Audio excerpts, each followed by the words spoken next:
Hello and welcome back to another episode of the Weekly Bees. And this week's question is, can a team truly outperform the sum of its parts, or is individual excellence still the key driver of success? So again, got some books for you. I've talked about these books before. This is the one by, of course, our Director of Performance, Garry Sanderson. This whole book is about this question, is can the sum of the parts truly outperform individual contributors? Well, yes, this is all about collaborative performance.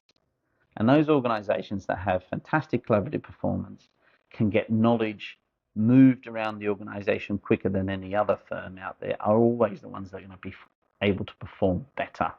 It's been scientifically proven. There's been studies around it. Go on to Harvard Business Review, you'll see it.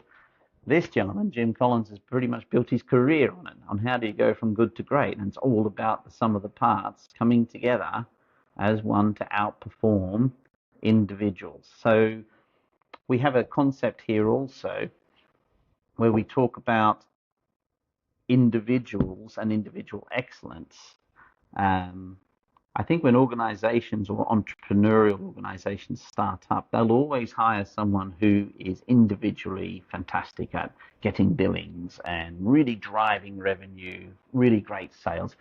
Super important in a small company and growing company.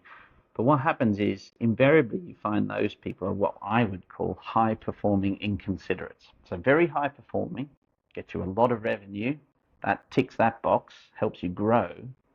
But they do it pretty much at the expense of everyone else and everything else. Usually quite self-centered.